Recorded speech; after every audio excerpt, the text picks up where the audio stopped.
Welcome to Aditya classes. आज मैं stomata के बारे में एक्सप्लेन करने जा रहा हूं कि एक्चुअल में स्टोमाटा क्या होता है, स्टोमाटा कहां फाउंड होता है और स्टोमाटा का फंक्शन क्या है, स्टोमाटा कैसे उस फंक्शन को परफॉर्म करता है। तो सबसे पहले हम एक्सप्लेन करने जा रहे हैं कि स्टोमाटा है क्या। तो स्टोमाटा एक्चुअल में पोर्स है जो कि प्लांट के लीफ पे फाउंड होते हैं और वो लीफ से गैसियस एक्सचेंज करते हैं, चाहे वो गैस वाटर वेपर को बाहर निकालना हो या कार्बन डाइऑक्साइड को इनसाइड में लेना हो या ऑक्सीजन को इनसाइड या आउटसाइड करना हो। ओके, तो जैसे ये लीफ है तो लीफ में आप एक मिडरिब होता है, जिस मिडरिब के थ्रू वाटर आता है रूट से कहां पे, लीफ पे। लीफ के मिडरिब के बाद इसमें बहुत सारे वेन्स और वेनलेट्स होते हैं जिसके थ्रू होते हुए लीफ के अंदर वाटर वेपर आ जाता है, वाटर वेपर नहीं, वाटर आता है। वाटर फिर लीफ के सरफेस पे आता है। तो लीफ के सरफेस पे आने के बाद स्टोमाटा वहां से उसको एक्सचेंज करता है। एक्चुअल में स्टोमाटा होता कहां है, अगर पूछा जाए कि लीफ में स्टोमाटा कहां है, तो वो लीफ के टाइप पे डिपेंड करता है। जैसे प्लांट दो टाइप के होते हैं, मोनोकॉट और डाइकॉट। तो अगर मोनोकॉट लीफ की बात देखेंगे तो उसमें जो जैसे ये एक लीफ है, तो मोनोकॉट लीफ में अपर सरफेस और लोअर सरफेस दोनों सरफेस पे इक्वल नंबर ऑफ स्टोमाटा होते हैं, मतलब यानी कि स्टोमाटल पोर्स होते हैं, स्मॉल पोर्स होते हैं। और वही अगर हम लोग बात करें डाइकोट की, ये डाइकोट लीफ है। तो डाइकोट लीफ में जो अपर सरफेस होता है, अपर सरफेस आपको हल्का मोर ग्रीनिश होगा और लोअर सरफेस जो होता है वो लेस ग्रीनिश होता है। तो लोअर सरफेस पे ज्यादा स्टोमाटा होंगे और अपर सरफेस पे लेस स्टोमाटा होंगे। और कुछ फ्लोटिंग प्लांट होता है जो वाटर में फ्लोट करता रहता है, जैसे यहां पे वाटर है और इसके ऊपर इसका लीफ ऐसे फ्लोट कर रहा है, तो उसमें लोअर सरफेस पे कम होगा, अपर सरफेस पे ज्यादा होगा स्टोमाटा। ठीक है, तो वाटर में जो फ्लोटिंग होता है उसके अपर सरफेस पे ज्यादा, डाइकोट है तो लोअर सरफेस पे ज्यादा स्टोमाटा होगा लीफ के, और मोनोकोट है तो उसमें अपर और लोअर दोनों सरफेस पे इक्वल नंबर ऑफ स्टोमाटा होते हैं, और ये सारे के सारे लीफ पे स्टोमाटा है। ओके, तो इसलिए स्टोमाटा को अगर डिफाइन करना होगा तो सिंपली कह सकते हैं stomata are pore present in leaf for gaseous exchange.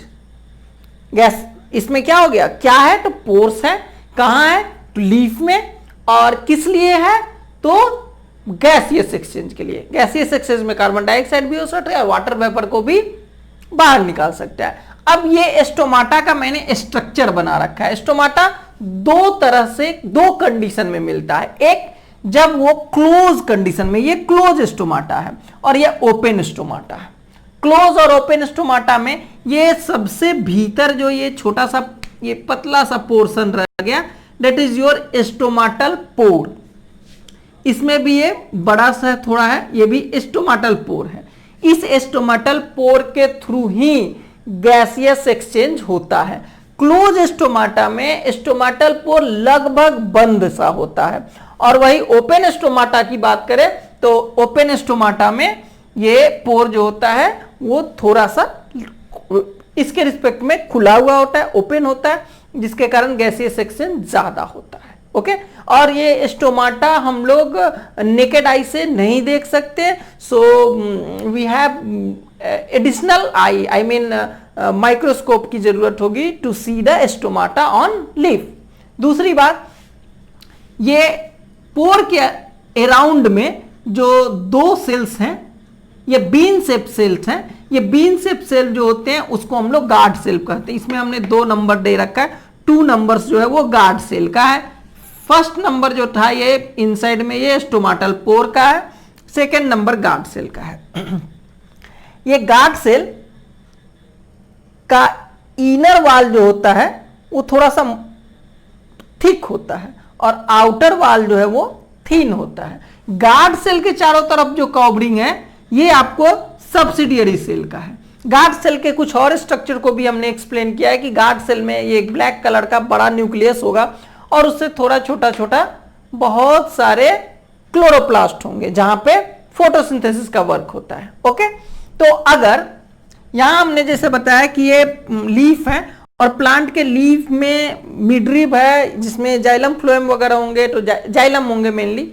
Xylem के थ्रू वाटर आया, वाटर सब्सिडियरी सेल में आया, सब्सिडियरी सेल से वाटर चला जाएगा, इन करेगा किस में, गार्ड सेल में। तो जैसे ही गार्ड सेल में वाटर इन करते जाएगा तो गार्ड सेल, सपोज कीजिए ये 2 गार्ड सेल है मेरा, ये गार्ड सेल इस फॉर्म में है। तो ये गार्ड सेल जब इस फॉर्म में है तो होता क्या है कि जब गार्ड सेल में पानी घुसता है तो इसका इनर वाला पोर्शन जो है वो लार्ज नहीं हो पाता है थिक होने के कारण, आउटर लार्ज होता है। तो ये धीरे धीरे क्या हो जाता है, ऐसे हो जाता है। ये पहले ऐसे है और जब इसमें वाटर आया तो ये इस फॉर्म में हो गया। तो इससे क्या हो रहा है, ये होल बड़ा हो जा रहा है।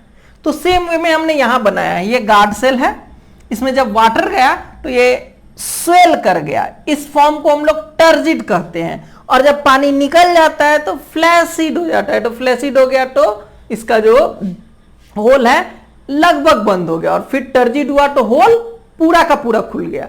तो इस तरह से ये गार्ड सेल खुल, ओपन और क्लोज, ओपन क्लोज होता है और रहता है। क्यों, due to entry of water. पानी इंटर हुआ, उसके बाद वाटर वेपर बाहर निकलने लगेगा, और वाटर वेपर निकलेगा साथ में कार्बन डाइऑक्साइड का भी एक्सचेंज होगा, और जब उसकी जरूरत नहीं होगी वाटर सप्लाई कम हो जाएगा, और फिर से ये टर्जिड यहां पे है और ये फ्लैसिड हो जाएगा, डेट इज क्लोज्ड स्टोमाटा।